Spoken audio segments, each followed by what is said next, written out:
एक भी शर्ट ऐसी नहीं है जिसे पहनकर बाहर जा सकूं, सबकी सब मैली। वो वाली पहन लो ना भैया, वो डेनिम वाली। ये इसका कॉलर फटा हुआ है।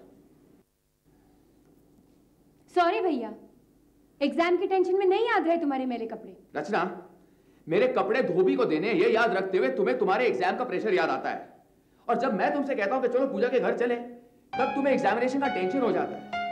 लेकिन अपने मेहमानों के सामने ह्यूमिलिएट करने के लिए जब वो कमीना ललित कपूर हमें वहां पर बुलाता है, तब तुम्हारा एग्जाम का प्रेशर सब गायब हो जाता है। तब तुरंत अच्छे अच्छे कपड़े पहनकर राजीव के साथ तुम उस पार्टी में चली आती हो और सबके सामने हंसते हंसते मेरी गर्दन नीची कर जाती हो।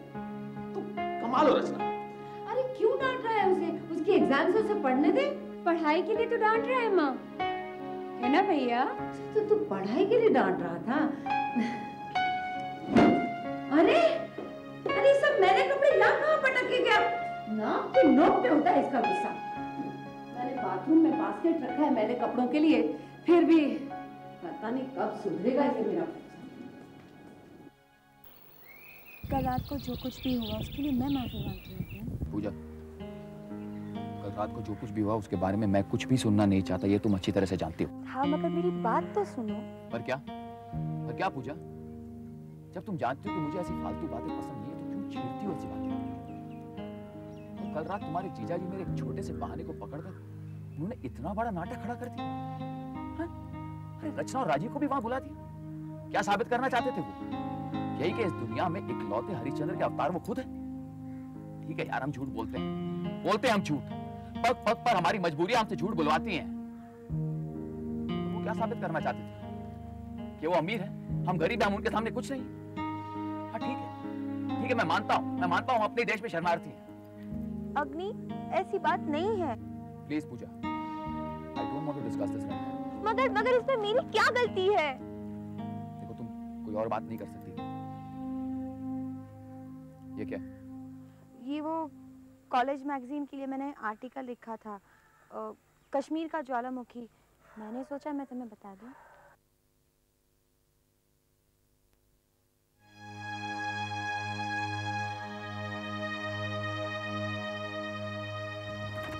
बकवास, एकदम बकवास है ये तुम्हारा आर्टिकल। पूजा, कल रात तुम्हारी पार्टी में मैंने सिर्फ इतना बोल दिया कि मेरी बहन बीमार है और उसे जॉन्डिस है, इसलिए वो पार्टी में नहीं आ सकती। वो झूठ नहीं था, झूठा है ये तुम्हारा आर्टिकल, जिसमें तुम अपनी कल्पनाओं से ऐसी मंजरकशी कर रही हो कि मानो 4-5 गुंडे घुसकर बंदूक लेकर हमें वहां से निकाल रहे हैं और हमारे पड़ोसी हमसे कह रहे हैं, हाथ जोड़कर कह रहे हैं कि भाइयों मत जाओ। पूजा, अगर ऐसी ही फिल्मी सिचुएशन होती तो हम लोग अपना घर बार छोड़कर यहाँ पर क्यों आते? क्या हम लोग पागल हैं? अग्नि, मगर आगे भी तो पढ़ो। मैंने इसमें स्टैटिस्टिक्स पूजा, स्टैटिस्टिक्स क्या होते हैं? इन आंकड़ों से क्या मेरा मुंह बंद हो जाएगा? इन आंकड़ों से वो हजारों उजड़े घर बच जाएंगे? इन आंकड़ों से जो सैकड़ों innocent लोग मारे गए, क्या वो वापस आ जाएंगे और जिंदा हो जाएंगे?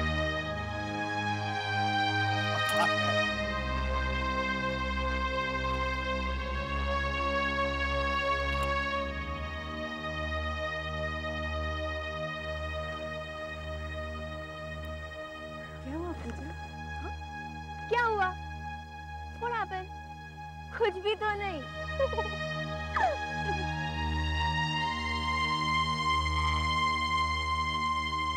मेरा करो अपहरण, ले जाओ मुझे अपने यातना शिविर में, कुछ नहीं कहूंगा मैं। करो जो कुछ भी करना है मेरे शरीर के साथ, जिंदा जलाओ, काटो या दफन करो कहीं मुझे नदी के किनारे, बर्फीले पहाड़ों पर, किसी गांव में या कस्बाई गली में कहीं घूरे के नीचे। मैं तरस गया हूं अपनी जमीन के स्पर्श के लिए।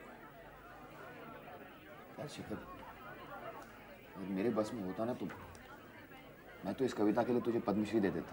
अच्छा? सच है, really too good. I mean इसे कहते हैं रियल एक्सप्रेशन, टू गुड। ये सब तो ठीक है अग्नि, पर पूजा के साथ तुम्हारा रवैया ठीक था?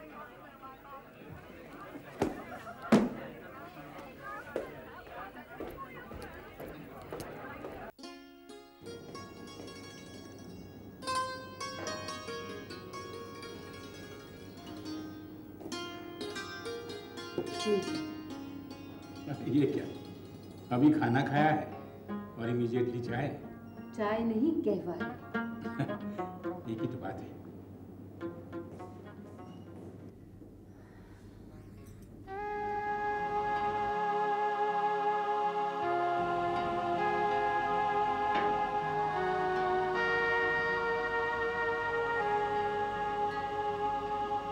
क्यों इतनी मेहनत करते हैं?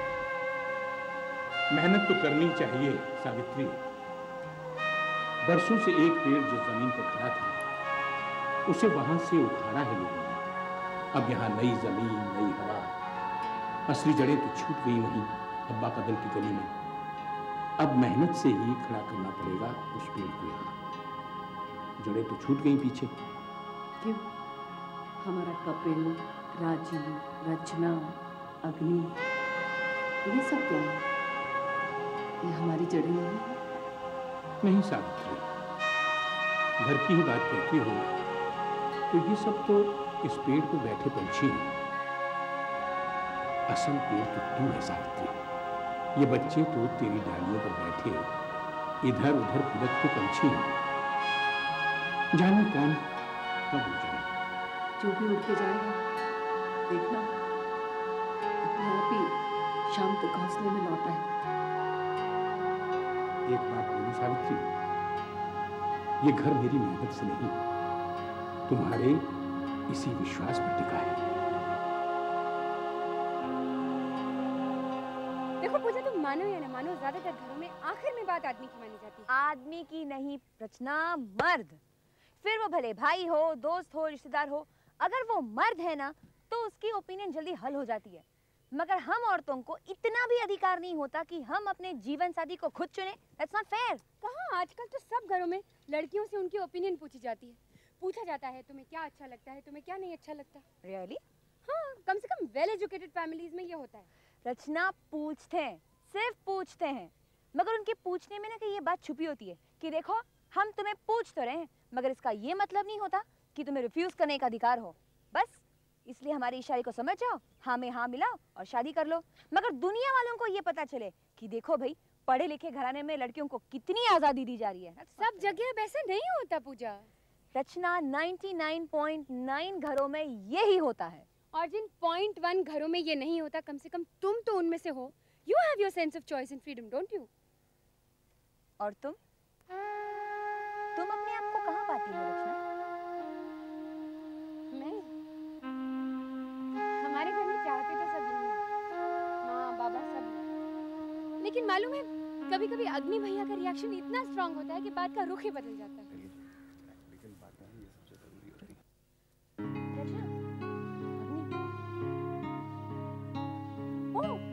अग्नि भैया,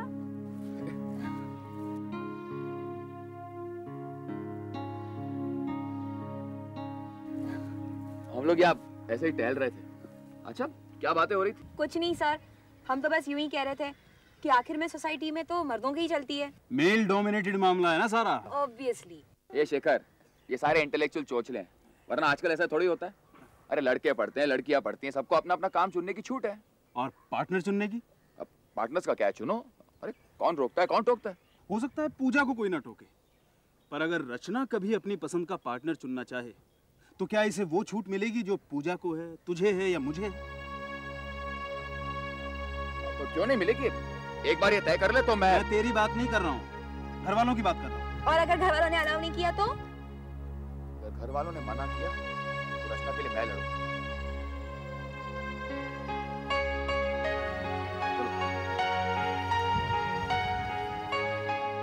भाई मैं खामखा ऐसी बात ही नहीं करता जो हवा में पैदा होती है और हवा में खत्म हो जाती है। मैं हमेशा प्रैक्टिकल बात करता हूँ। हाँ तो कर ना, तू प्रैक्टिकल बात कर। प्रैक्टिकल बात यह है भाई कि पैसों का काम पैसों से चलता है। जेब में पैसा हो ना तो आदमी की हर बात ठीक लगती है, और जब जेब खाली हो ना तो आप कितने भी कमाल की बात करो कोई नहीं सुनता है। तो अरे तो मतलब मैंने आपके लिए एक जॉब का चक्कर चला दिया है ताकि लोग मेरी बातें सुन सके। अपना बातों में विश्वास नहीं है भाई। नहीं नहीं राजीव, तू जिनको बातें कह रहा है ना वो उसूल है, और उसूलों के बिना मैं नहीं जी सकता। रही काम की बात, तो ऐसा काम हो जो मेरे मन के मुताबिक हो, जहां मुझे अपने उसूलों के साथ, अपने स्वाभिमान के साथ कंप्रोमाइज ना करना पड़े। मैं करता हूँ काम। एडिटर की पोस्ट है। कहाँ? अरे कहा क्या अखबार में? कौन से अखबार में? अरे नाम छोड़ो भाई, तुम स्केल देखो, स्केल डायरेक्ट 5,000 रुपए बेसिक, फिर डीए ये अलाउंस वो अलाउंस सब मिल मिलाकर 7,500 रुपए हो जाएगा। लेकिन अखबार का कोई नाम होगा? उस अखबार के मालिक का केस भी आया हुआ अपने पास अभी, बस वो फिट कर लेगा आपको अपने। तूने अब तक मुझे अखबार का नाम नहीं बताया। आवाज। आवाज? हाँ यही तो नाम बता रहा था वो, आवाज। अरे किसकी आवाज? तेरी आवाज, मेरी आवाज? अरे भाई क्या फर्क पड़ता है, आपकी आवाज मेरी आवाज, आप तो बस। अबे आज की आवाज। अच्छा भाई वही ठीक है, देखो मैंने आपका सारा मामला फिट कर दिया, आप बस कल सुबह जाकर 10 बजे उसके दफ्तर में मिल लो उससे। मिलने का क्या है यार, मिल लूंगा, लेकिन अखबार हल्का है। हल्का अखबार? अरे भाई पूरी जापानी ऑटोमेटिक मशीनरी लगवाई है बाजोरिया ने, 300-350 का स्टाफ है, कोलाबो में 20वें माले पर ऑफिस है। मैं उसकी बात नहीं कर रहा हूँ, मैं क्रेडिबिलिटी की बात कर रहा हूँ। उस पॉइंट ऑफ व्यू से हल्का है, उसका स्टैंडर्ड नहीं है। ठीक है भाई, पर पार्टी बहुत सॉलिड है, ये स्टैंडर्ड बाद में देख लेना कभी, अभी हाँ कर दो। अरे यार ऐसे हाँ कर दो, ऐसे थोड़ी होता है। 10 चीजें होती है, सोचना पड़ता है, समझना पड़ता है। पैसे देख के फिसल जाऊं? लेट मी थिंक, मैं बाद में बताता हूँ। हाँ बाद में। अरे क्या बताएगा वो, डरता है वो काम करने से, घबराता है वो हर चैलेंज से, इसीलिए हमेशा वो काम ना करने के लिए कोई ना कोई अच्छा सा बहाना ढूंढता है। अब ये राजीव उसके लिए इतनी अच्छी नौकरी ढूंढ कर लाया है, पर इसे न करने के लिए वो पट्टा कोई इंटेलेक्चुअल बहाना ढूंढ रहा होगा, क्योंकि बैठे बैठे खाने की आदत पड़ गई है ना। आहिस्ता बोले ना, सुन लेगा वो। तो खा जाएगा मुझे। अब मैं बाबूजी को क्या समझाऊंगा, लेकिन ये बात है जरूर बाबूजी, अभी आप गुस्सा छोड़ दीजिए, बल्कि मैं तो कहता हूं कि आप ये सारी बात माँ पर छोड़ दीजिए, माँ की बात भाई कभी नहीं टाल सकता। अरे तू अपने भाई को नहीं जानता राजीव, उसके पास काम ना करने के 5608 बहाने हैं। तो मैं भी उसे 5608 बार समझा लूंगी, आप बस उसके पीछे पड़े रहते हैं। क्यों? तुम क्यों समझाओगी उसे? ये राजीव उसके लिए काम ढूंढे, मैं उसके लिए अपने ही घर में अपनी आवाज नीची करूं? क्या वो खुद नहीं समझता कि ये सब कुछ उसे संभालना, कि उसके माँ बाप बूढ़े हो रहे हैं, कि उसके बच्चे बड़े हो रहे हैं, कि उसकी अपनी बीवी एक स्कूल में मास्टरी कर रही है? क्या ये सब नहीं सोचना चाहिए उसे? सोच लेगा वो भी। कब सोचेगा वो? 38 का हो चुका है। अरे बाबूजी इसकी प्रॉब्लम तो आएगी नहीं ना, वो बाजोरिया की साली का केस आया हुआ अपने पास, 50 लाख का फ्लैट उसका लिटिगेशन में फंसा है, वो दिलवा देंगे उसको बस, और फीस के साथ साथ सब एडिटर वाली नौकरी उससे पहले पक्की करवा लेंगे। अरे बेटा तू तो नौकरी पक्की करवा लेगा, लेकिन तेरा भाई, हे भगवान, मानेगा कैसे नहीं? देखिए मैंने 7 सोमवार बोले हैं, भगवान जी बड़े बड़े राक्षसों की बुद्धि फिरा देते हैं, तो मेरे बच्चे की माँ को हाँ नहीं कर पाएंगे। आप बिल्कुल चिंता मत कीजिए फिक्र, सब ठीक हो देखा देखा इस औरत को, चाहे इसके बच्चे कितनी ही नालायकी कर लें, लेकिन ये उनके लिए कभी बुरा नहीं सोचेगी।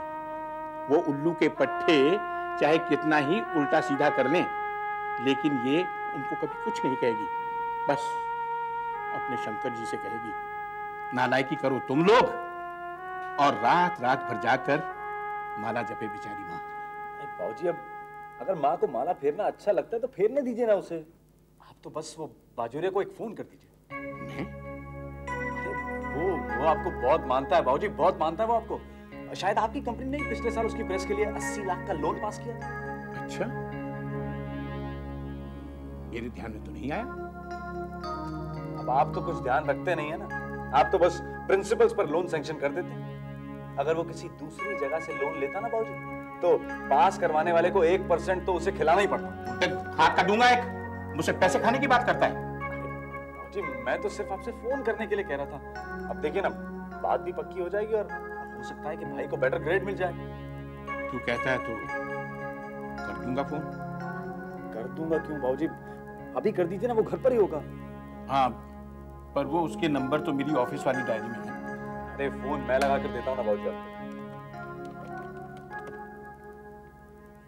Hello, yeah can I speak to mister Bajoria? जी मैं सोमनाथ कॉल बोल रहा हूँ। अरे एक मिनट बाबूजी, नौकर मेरा नाम सुनकर कहीं रख ना देना, इतना रिस्क क्यों लूं? लीजिए आप बात कीजिए ना।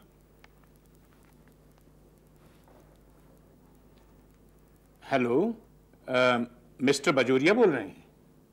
जी मैं सोमनाथ बोल रहा हूँ, सोमनाथ कौल। जी नहीं, कुछ खास नहीं, बस वो दरअसल मेरा छोटा बेटा राजीव आपकी बहुत तारीफ कर रहा था अभी। वो मेरा बड़ा बेटा है जी, वो दैनिक ग्रुप में था, अब आपके यहाँ अप्लाई करना चाहता है।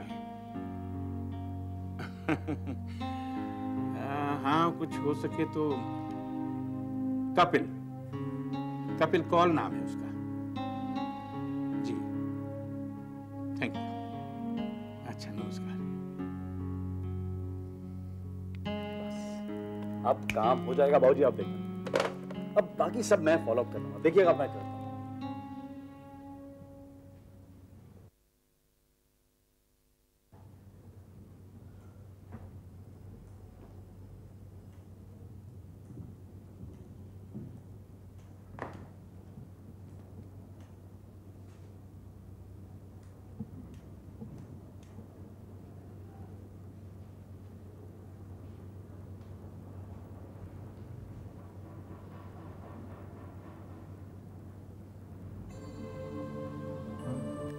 क्या सोच रहे हो? कुछ नहीं, कोई विचार दिमाग में आने को तैयार ही नहीं है। तुम्हारे जैसे के लिए यहाँ सोचना कितना मुश्किल होता चला जा रहा है, ये बात सिर्फ मैं ही समझ सकती हूँ कपिल। एक तुम ही तो हो जो मेरी बात को समझ सकती हो वीणा।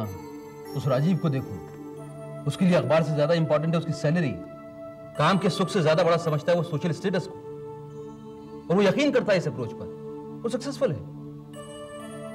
लेकिन मैं अलग हूं भाई, मैं कैसे समझाऊं उसको या माँ को या बाबूजी को या सारी दुनिया को कि मैं अलग हूं, मेरे सोचने का तरीका अलग है, तो मेरे जीने का तरीका भी अलग होगा ना। कपिल, अगर तुम यहाँ रहोगे तो तुम मुरझा जाओगे, लेकिन मैं ऐसा नहीं होने दूंगी।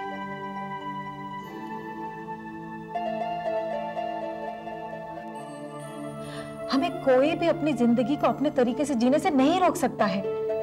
अगर हमें अड़चने आएंगी तो हम उन्हें झेल लेंगे, लेकिन हम अपनी पहचान नहीं खोएंगे। तुमको स्कूल में पढ़ाना पड़ रहा है तो क्या हो गया कपिल, मुझे अपना काम अच्छा लगता है, बिल्कुल वैसे ही जैसे कि तुम्हें लिखना और सोचना। और फिर मैं किचन में अपने सारी जिंदगी नहीं गंवा सकती। नहीं, क्यों गंवाओगी? तुम पढ़ी लिखी हो, समझदार हो। मैं तो हमेशा से वकालत करता आया हूँ लड़कियों के बारे में, तो उन्हें खुद सोचना चाहिए, अपने पैरों पर खड़ा होना चाहिए। बस इसी बात का तो भरोसा है कपिल। नहीं बेटा, मैं तुम्हारे बारे में नहीं, मैं सबके बारे में यही बात कहता हूँ। और मैं तो सबसे ही कहता हूँ कि रचना बड़ी हो रही है, उसे कुछ सोचने दो। कब तक उसे बच्ची मानते रहेंगे लोग? कपिल, अब वो बड़ी हो गई है, बच्ची नहीं रह गई है। कौन? रचना। हाँ रचना, वही। अरे कहाँ है साहब लोग? साहब साहब। हाँ जी कहिए। वेट ट्रांसपोर्ट का ट्रक आ गया है, सामान लेकर जाना है। कैसा ट्रक? कौन सा सामान? पता तो यही दिया था, घर का सारा सामान लाद कर मलाड तक पहुंचाना है। अरे नहीं भाई, यहाँ से कोई न जा रहा है ना आ रहा है। गलती हो गई होगी कुछ। अरे रुको रुको भाई रुको।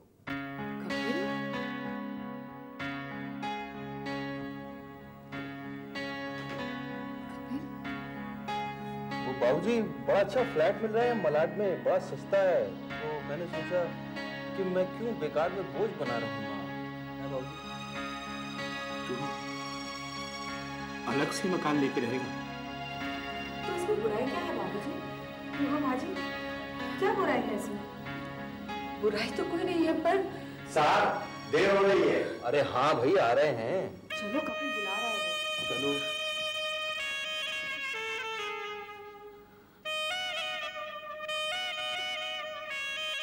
ये बच्चे तो तेरी डालियों पर बैठे इधर उधर फुदक के पंछी हैं, जाने कौन कब उड़ जाए। जो भी उड़ के जाएगा देखना अपने आप ही शाम तक घोंसले में लौट आए। देखा, मैंने कहा था ना, पंछी उड़ जाएंगे।